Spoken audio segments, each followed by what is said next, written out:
You want to support Roland Martin Unfiltered? Be sure to join our Bring the Funk fan club. Every dollar that you give to us supports our daily digital show. There's only one daily digital show out here that keeps it black and keep it real as Roland Martin Unfiltered. Support the Roland Martin Unfiltered daily digital show by going to RolandMartinUnfiltered.com.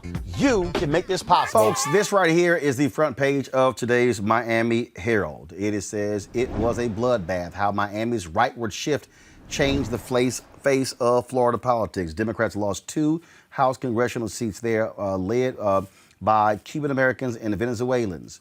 A lot of people are asking the question today, what in the world happened with Latino voters? One exit poll said that Latino men went 60% for Donald Trump. Well, it's real easy to have all this sort of stuff back and forth.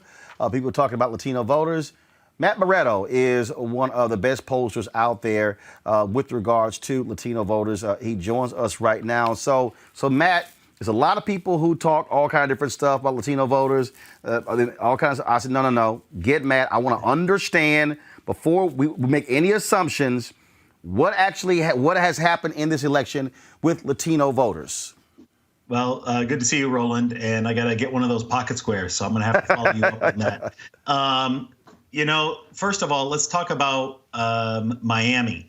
Miami is only 3% of the entire national Latino electorate, 3%. And last night, you would have thought that was all, that we were all Cuban and Venezuelan, because people were obsessed with what was happening. I understand that Florida is important, but even in Florida, only about 1/3 of Latinos are Cuban and about 1/3 are Puerto Rican. And so we need to take the Latino electorate state by state, but also within a state as complex as Florida, and break it out by different geographies, by different ethnicities. And one of the things that we found last night looking at the data is that in the Puerto Rican community in Orlando, in Tampa, in Osceola County, we did really well. We were up with 72% according to the exit poll with Puerto Ricans. And that was a community we really targeted, worked really hard at. It is the case that in Miami, that it was a tougher battle there. And Republicans had made some inroads with Cubans. I'm going to give you one theory as to why they did better this year. Back in 2016, Trump spent a big part of his primary bashing Marco Rubio and Ted Cruz. Now, Ted Cruz is not necessarily loved by anyone, but Rubio is. Rubio is a household name in the Cuban-American community, and Trump spent the better part of that campaign bashing him. It was hard at the end of that primary to rebuild that image. Over the last 4 years, what has Rubio done? He has run to Trump's aid, and he has helped him restore some of those votes in the Cuban-American community. But again, just put that in perspective. That's only 3% of the national Latino vote. And when we talk about how in Arizona, it was a great night for Latino voters in Arizona. Glad you mentioned that particular point about when you mentioned Puerto Rico voters. Last night, I had Rosa Clemente on our coverage of the election. This is what she had to say. Venezuelans, you argued Democrats did not do enough to go after the 500,000 Puerto Ricans there in Florida. Yes, Roland, first of all, can you hear me? Yep, we're good. Okay, perfect. No, 1.5 million Puerto Ricans in Florida. Wow, 1.5, okay. Yes, there are 5.6 million Puerto Ricans in the United States, the 3 biggest states being Florida, New York, and Pennsylvania. And my argument was, and everybody who knows me, Roland, you know me, I'm a Green Party, third-party candidate, but I did keep stressing to the Democratic Party leadership, like, you have to go to Florida and talk to Puerto Ricans. You have to go to Pennsylvania.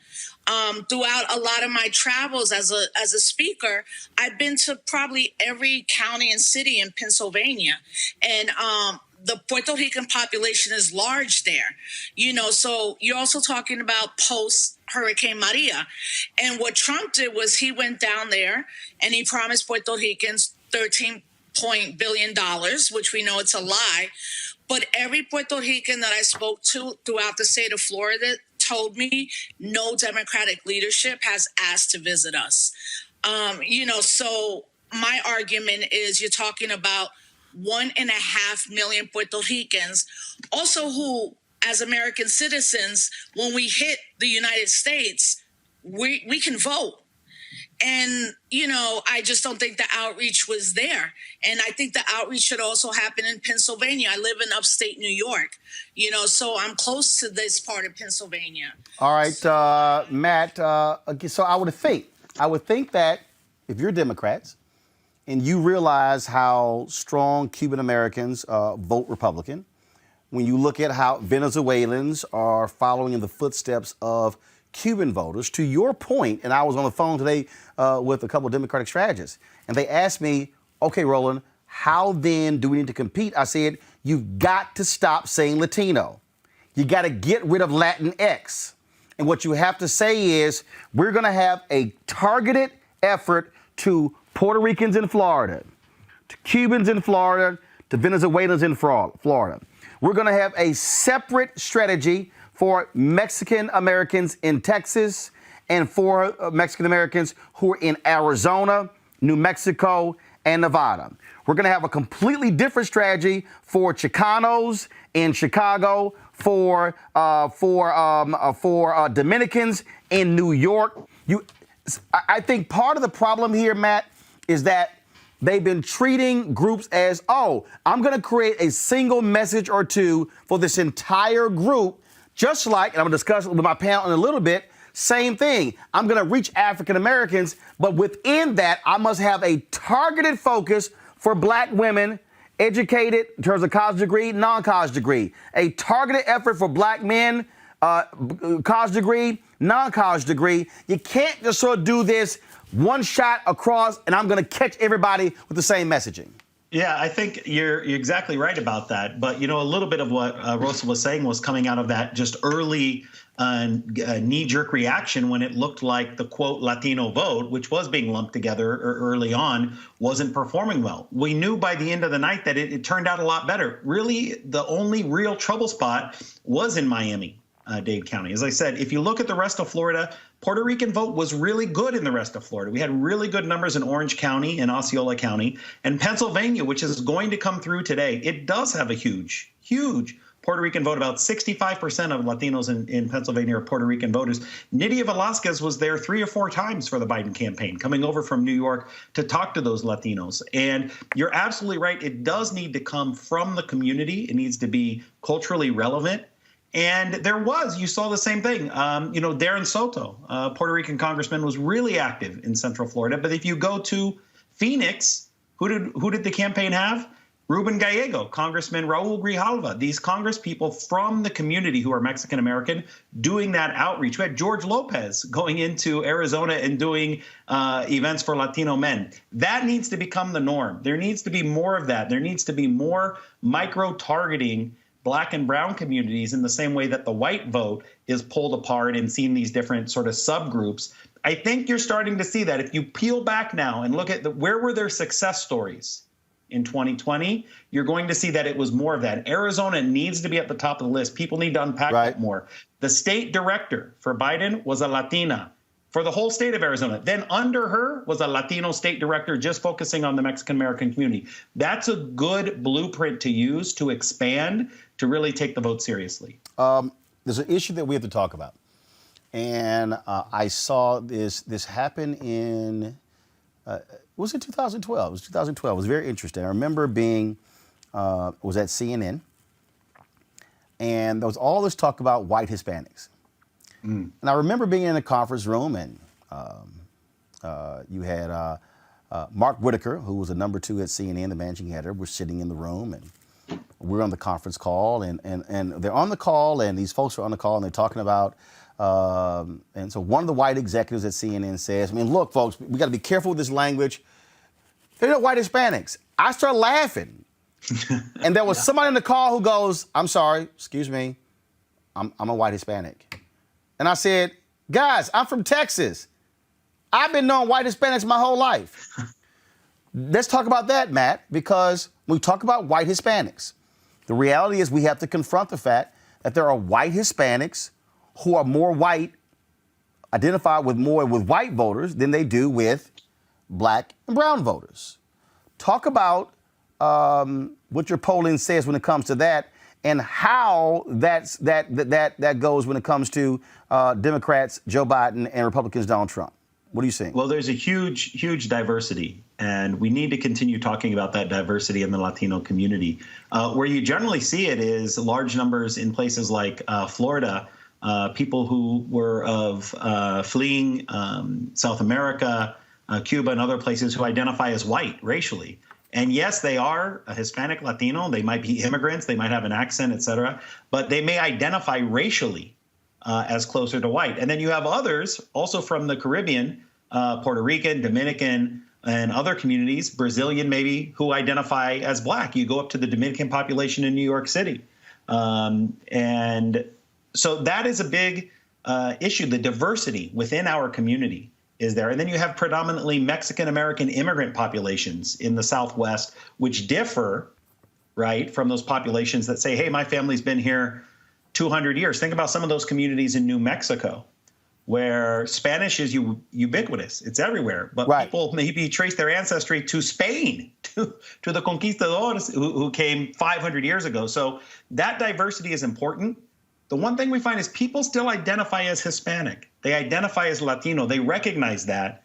But they do want to recognize their own, cultural differences, and that's important. Which is why I keep trying to explain to people that when you talk about African Americans in this country, you're talking about people who are from Alabama, Mississippi, Georgia, Arkansas, Texas, things along those lines. When you talk about Latinos in America, you have to think nationalities. Venezuelan, Cuban, Peru, folks who are Brazil. I mean, you have to think that way. And so they have a national identity that also goes along with it, because they say, I'm Venezuelan. Right. Whereas African Americans, they say, I'm black.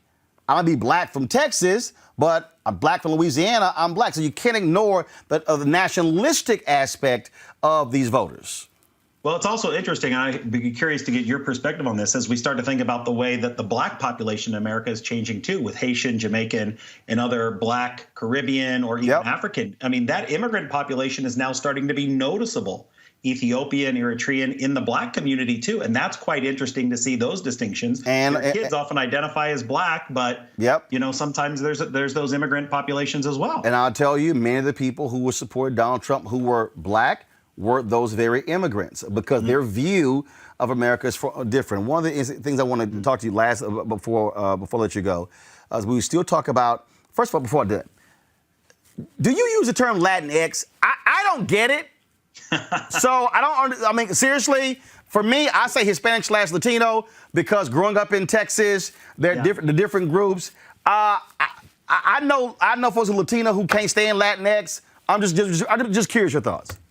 Well, I always say, as a pollster, when I'm talking to people, I'll let them identify however they want, whatever their preferred term is. And there are folks, including younger folks, who do like the term Latinx. They think it is more inclusive. When we ask people in polls and we say, what term do you prefer? What do you identify with? Hispanic is still the overwhelming term by about 60%. And then Latino or Latina, some people like that because they can, pull their gender in through that. We only find usually about 2% nationally who are using regularly the term Latinx. So it's more of a, I think, insider academic DC sort of term. But I say or young people thing. Young people, but even among young people, it usually doesn't get higher than 10% among young people. So all right. So one of the areas that when we talk about Latino voters, you cannot divorce the issue of the Catholic Church and pro-life. And that, again, when I hear people say, like, for instance, people have said that one of the exit polling showed that 66% of Latino men voted for Donald Trump. Not sure if that's correct. Just would love to get your perspective if that's real or not. But we cannot underestimate the role of the Catholic Church and folks who are Latino, who say, I'm Catholic, I am pro-life, who identify with Republicans on that issue as well. I think we have an opportunity with Biden coming in as president, as a practicing real-life Catholic, someone who, for them, faith and religion is important to them, to make that connection to that community and to say we might have some differences, but we have so much in common and so many similarities. So there's a big opportunity right there to think about what that vote's going to look like if Biden is able to lean in and express his Catholic values. And maybe mostly immigrants are a little bit more conservative on some issues, they often see that as a private issue, not necessarily for role of government. There's not a good tradition of the Catholic Church being involved in government in Latin America. And so it's their private values, it's their own family values, but they're increasingly okay with government maybe taking a role on issues like same-sex marriage, like abortion, even as they might personally not be in favor of it. And I do think there's an opportunity with Biden coming in as president to lean into his Catholic values and to say, hey, we have something in common here. We have a shared faith. That religion is important to me. It's important to my character, to my family. And that right there is going to resonate with many, many Latinos, especially immigrants who might feel the same way, lifelong Catholics. On the when it comes to a Black Latino alliance, this is what I've heard from people. Look, you got some Black folks who say they absolutely support Donald Trump building the wall, don't like illegal immigration. Then you have others who say, wait a minute, if Latinos didn't give a damn about Donald Trump attacking them, why in the hell should I?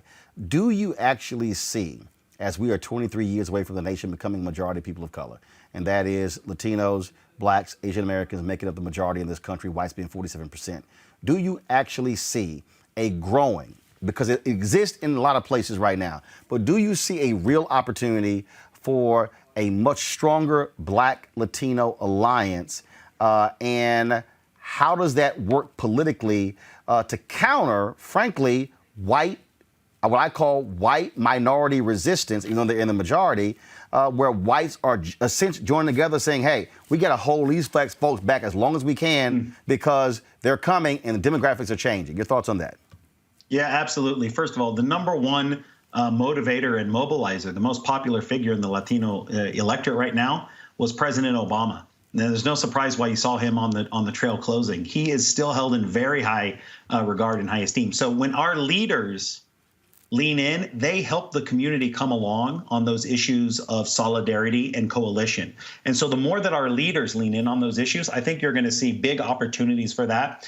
Kamala Harris was extremely popular, not only because of her connections in California, being well familiar with the Latino community, but her own immigrant stories. We were just talking about many African Americans have that immigrant story today. So I think you're going to see that. I think you have big opportunities for that. And there's no doubt when we poll on BLM, and we ask, Latinos are very supportive of that as a concept and as a justice movement, especially that community under the age of 35. It is at the same rates with Latinos under 35 as it is with African Americans. You're talking about 85, 88% support for BLM. So I hope that that's an opportunity, but our leaders need to lean in and they will help bring both communities along. Well, we have an opportunity now. Again, we're going to break these numbers down. Matt Barreto with Latino Decisions. Man, we appreciate it. Thanks a lot. You got it, Roland. You send me that pocket square, all right? I got you. I'll hook you up. Matt, thanks a lot. All right, folks, back to our Roland Martin Unfiltered video in just one moment.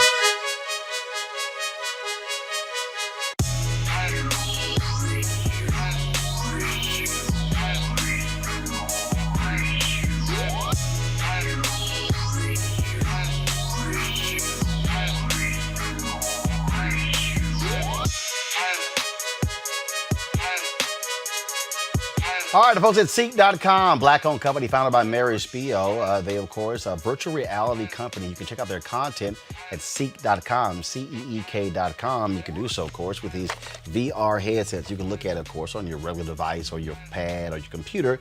But if you want to experience being in the room, you can use this headset right here. All you simply do is just pop in your cell phone in here, pop it on, and then put this headset on, and you can literally experience their content in virtual reality. And so allows for you to do a 360-degree view of the room. But also, folks, they have the 360-degree 4D headphones right here. These are Bluetooth headphones. They have complete surround sound in terms of as you hear the particular music. Gamers love them as well when they're playing their games. And so it's just phenomenal bass in these headphones as well. You can get one or both devices at Seek.com using this promo code RMVIP 2020, RMVIP 2020. So we certainly thank the folks at Seek.com for being a partner with us here at Roland Martin Unfiltered.